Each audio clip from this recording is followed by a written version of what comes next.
What's going on, guys? T2RX6 here, back for another third-party review, and today we're taking a look at the Fancy Cell Toys, who I believe was previously known as Machine Boy, and this is their transportation captain. Obviously it's Astrotrain, so yeah, this was the third-party Astrotrain that I was actually talking about with a friend of mine, Dylan. He saw it online, and I had never seen it before, and so I kind of did some research because I really liked how this guy looked compared to Chigurh. And yeah, I don't know. He's good. He's well engineered, but I don't know if he's gonna fix that masterpiece Astrotrain itch I still have. So here we've got Chigurh for our comparison. You can see that the Fancy Cell Toys Astrotrain is significantly smaller. It looks more G1-y. It doesn't have so much detail in the chest here. I personally like the more G1 aesthetic. I like the wings. I know that's a toy thing. If you want, you can kind of fold it up and put it away, and I think that looks still pretty good, all things considered, if you don't like the chest. It's a shame though. I just wish this guy were the size of Chigurh. If some company kind of came along and made him bigger, or Fancy Cell Toys released him bigger, I think that'd be awesome. Yeah, as it stands, I don't think he's going to be replacing this guy. Some pictures I saw online made him look like he was about the same size as the MP Seekers, which I was going to be pretty okay with, but he's a little bit smaller. I mean, his head comes up to probably their shoulders, maybe just a little over their shoulders, and the head just looks really small when you actually see it compared to an MP Seeker. He definitely would have benefited from a larger head on top here. In fact, he kind of looks like he'd... I mean, this is upside down, but like that head looks like it'd be like the right size if he was the MP Seeker size. I don't know. Like I said, he may possibly end up working better with like a classic scale thing. Here's the MPP-10. This is like the Voyager size Optimus Prime. And here is, well, Bumper, but it's the Bumblebee mold, the Classics Bumblebee. And you can see, I feel like that looks really good in that size scale. Still, the head's a little small, but I think it works. So before we go on to talk about the actual robot, let's talk about accessories. He does come with an alternate, like, toy style head. I think it looks good. Yeah, it's about the same size as the other head, so replacing it's not going to make much of a difference. And he comes with this little, like, I guess it'd be kind of like the coal car for the train. Unfortunately, it has no other use outside of the train mode and in robot mode, but when you open it up, it stores all of his accessories with the exception of the head. Yeah, so let's talk about those. So you get 4 Energon, not really cubes, they're rectangles, but that's okay. You have a little satellite piece here for the spaceship mode. You do have a little arm for the satellite for spaceship mode, and I'll show you that when we get there. You have 4 missiles down here, which you can just pop off and you can arm up his spaceship mode. And then you have the robot's gun, which pegs into this back piece to store. But you can flip this open and you can peg it into the front gray piece here. And you can kind of make like a little emplacement here, which I think is cool. It's a nice little accessory nod here, and you got this little thing, and it does make the train mode look that much better. For Astrotrain to hold his gun here, there's no special tabs or anything. He does have articulated hands, but really you're just gonna slide him on in there. And now he has a huge gun for such a small-headed Astrotrain. So let's talk about the figure's articulation. One thing I want to point out before we do that, first off, in the previous images and the images that I'm going to put on the line, I actually forgot to tuck these panels all the way back. They do hide a little more than I had them. Anyway, one problem I have with this toy is he feels very bold forms to me. Like there's good engineering and then things kind of just don't really end up being toleranced right, whether they cut a little corner or something like that. I had to put some clear nail polish on a couple things just to get him to keep tabbing in properly in all his modes, but other than that, I mean, it's solid. The head is on a ball joint. I guess it would have been nicer if it was the swivel, up and down swivel and side to side swivel. Ball jointed shoulder, again, would have been nicer if it was a ratchet, but again, cost savings. Here we have the bicep. Works fine. The elbow is just a single hinged elbow there. The hands do rotate here. They're a little bit stiff, but it can be done. And all the hands are cast on a single joint there. I don't really care about fully articulated hand, so that's fine. We do have the waist swivel. All the hip skirt armor can get out of the way, exposing his thighs. As you can see, it's just a friction swivel down here, which kind of stinks. Would have been nice if that was ratcheted both sideways and forward and back.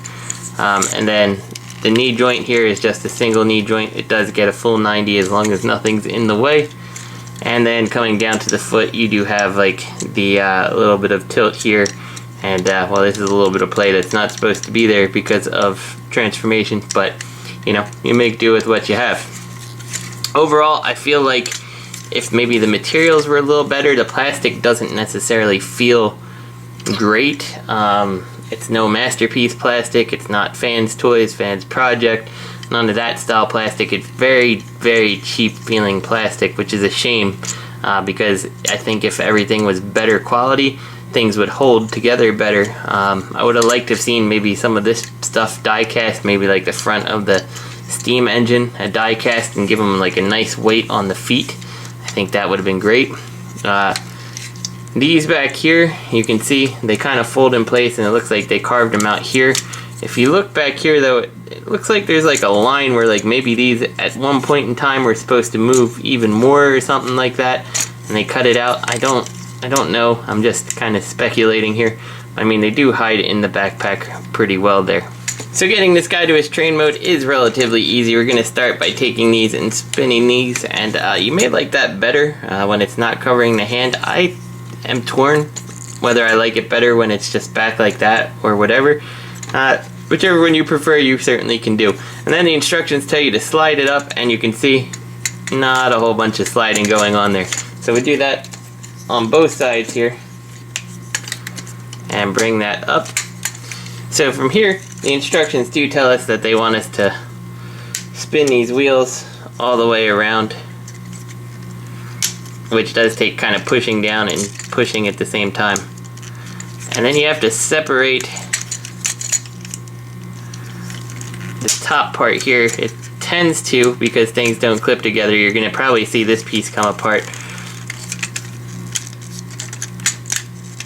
Yep, just like that, which is not what we want to happen. We want this little purple piece to come out. So let's just go ahead and put this back, so in case yours is working the right way, you can see.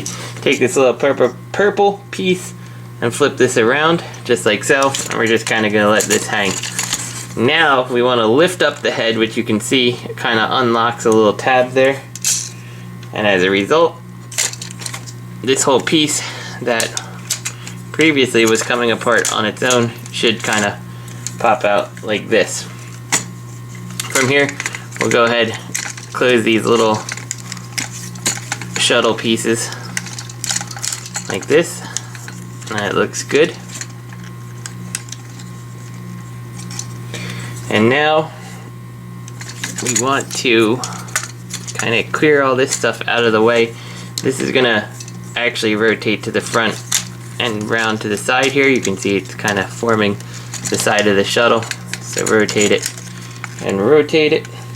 So now you're going to take these, kind of rotate the wings down and rotate this up, and you should see that it will encapsulate its head. And this is one of the areas I had to add a little clear nail polish to this and on the top here, because it comes down and it's supposed to peg in just like that.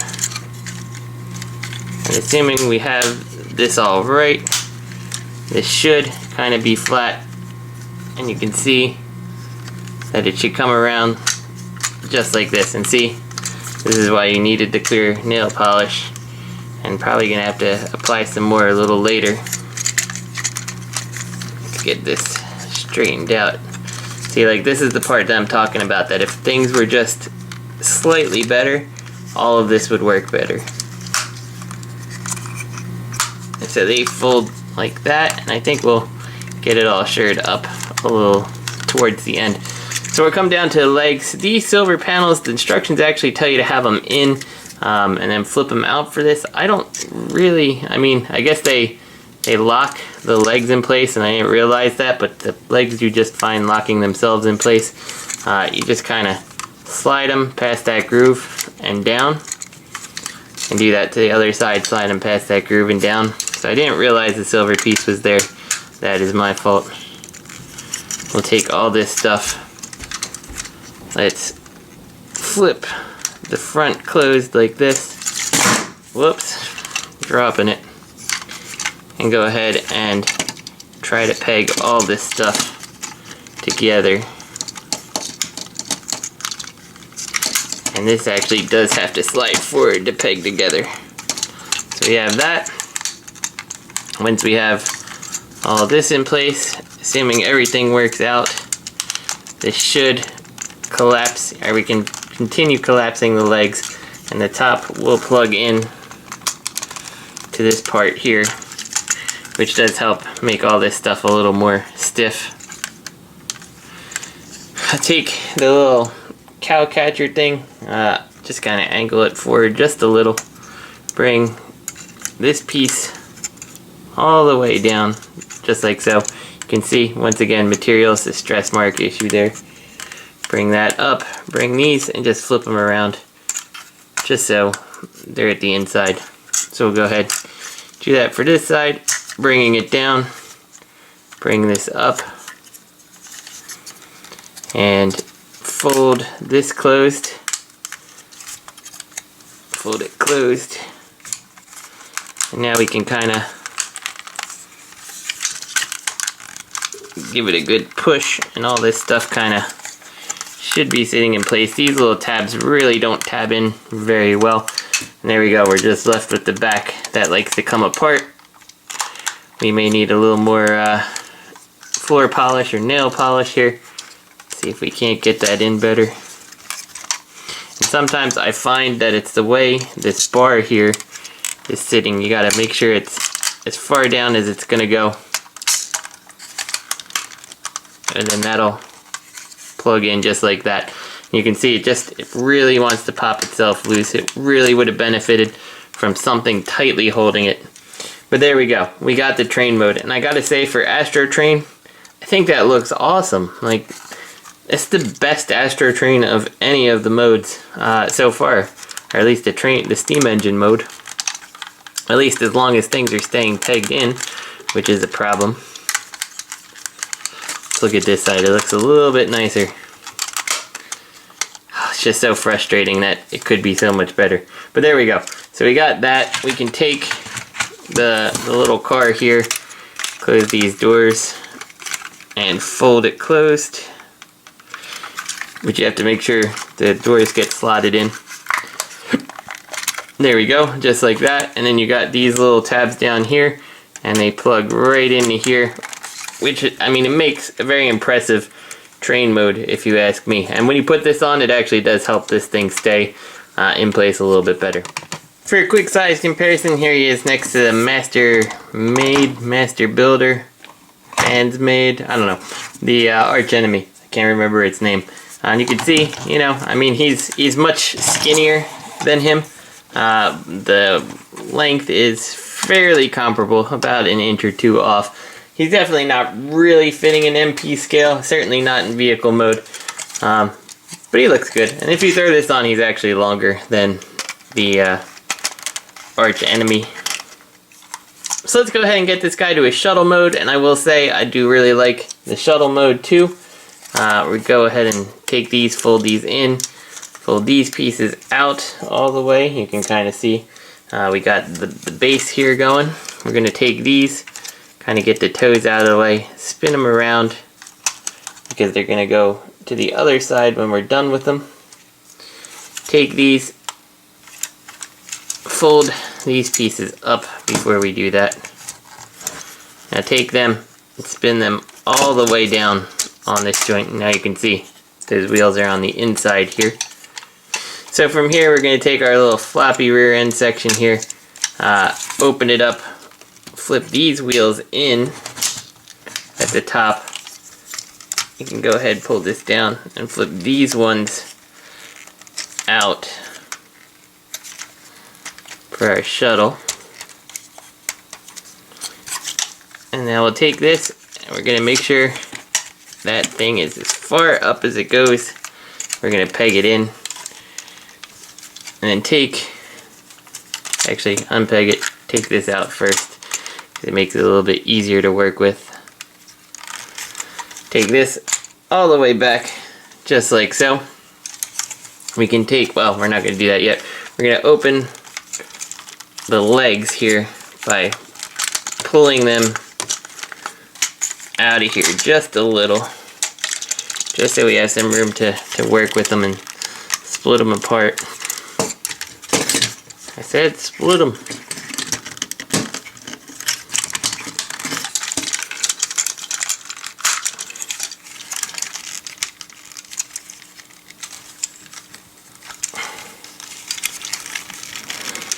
Come on.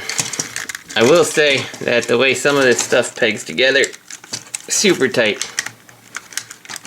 Kind of obnoxiously tight, to the point that we may not go back to robot mode because when I transformed this guy before, the same part ended up getting super stuck. Okay, let me take it off camera. I'll be right back. Okay, that was much harder than I really wanted it to be. So we're going to take these and open this up. This is going to let this whole thing kind of spin around. We'll take the nose of the shuttle out and then slide it in place. We can kind of close everything else up. So let's do that again on this side. Open the top, spin this around, making sure the foot clears.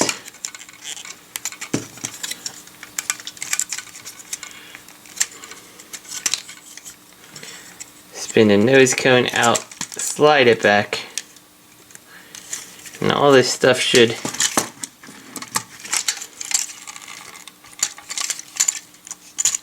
man, I can see the plastic stressing, you know, it's just, that's the biggest problem. You can see everything just start stressing out. So after you got this, you can go ahead and close the shuttle back up again.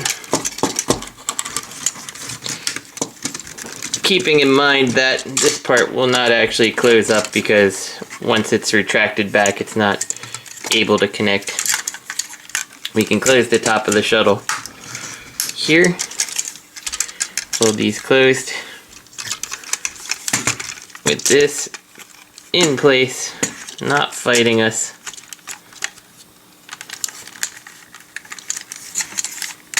Then this can slide right back in place, which will let us peg it in on the bottom here. Just making sure this is all together as tight as we can get it.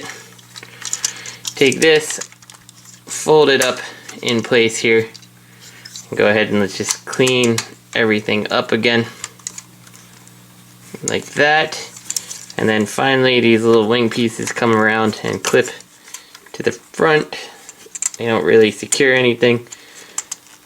Just kind of try to make the wings look a little more coherent. And there you go. We got the shuttle mode. And I think the shuttle mode looks really good. I feel like it's very, I don't know, it may be a little too toy for some people. I don't think it's a problem just because it's Astrotrain. I kind of always envision him as a slightly weird looking shuttle. Yeah, but it works. I don't really have any major complaints with it. Like I said, you can, well, he's got all the accessories. We can open this up. We can pull the missiles out. There's a spot on the wing here that you can plug them in if you so desire. Just like that. And, whoops. Gosh, I hate that rear end. But there you go. We've got an armed up Astrotrain. The gun actually can just sit right in the top if you really want. We can actually open, takes a little work. There we go, open these up. And then they actually, well, I mean, you could store your energon cubes in there if you really wanted to. But what they actually have is, if you look inside, there's like a little, it's going to be hard to see, there's a little peg in there. You can take this, you can fold it out, and you can peg this into the side here, just for reference. You can see where it is. And you can put this little satellite dojigger on there. I just think it's like, it's a cool little accessory to have for a spaceship. I think it's awesome. So yeah, I really, really like this Astrotrain. I just wish he was a higher quality. Like, if I'm honest with you, just between you and me, not Machine Boy / Fancy Cell Toys, I hope someone like Wei Zhang or something gets a hold of this and kind of improves the quality, makes the tolerances a little better, and makes him Chigurh size. Like, who doesn't want him to be this size? Like, I honestly feel like this is like the perfect Astrotrain if the quality was a little bit higher and the size was a little bit bigger. But that might just be my rambling. Maybe Chigurh is good for you. I don't know. I just know that I don't really want Chigurh in my collection too much longer. I prefer to have an Astrotrain that looks like this. So that's it. I am not going to put this guy back in his robot mode. It's pretty easy. You just kind of unpeg the front and kind of unfold everything that wants to unfold on its own. Again, you can't really do anything with this because you'll block the thrusters and have that on the top. There is part of me that wishes that something in here could actually like flip out and just make one giant thruster on the back if you really wanted to do that. Yeah, but I mean, it is a cool accessory for the train mode and holding all the accessories and stuff. Overall, if you're interested in this guy, I mean, I think he's worth checking out. I wouldn't pay too much for him. I think I got him in the 60s range, like 65-ish. I think that's fair. Anything over that, yeah, I wouldn't really do that. It's definitely more aimed, I think, at your classic collector. It's not really going to replace my Astrotrain as much as I was really hoping it would. Yeah, it's so close, you know? So anyway, this is T2RX6. I hope you guys enjoyed the review, and I'll see you next time.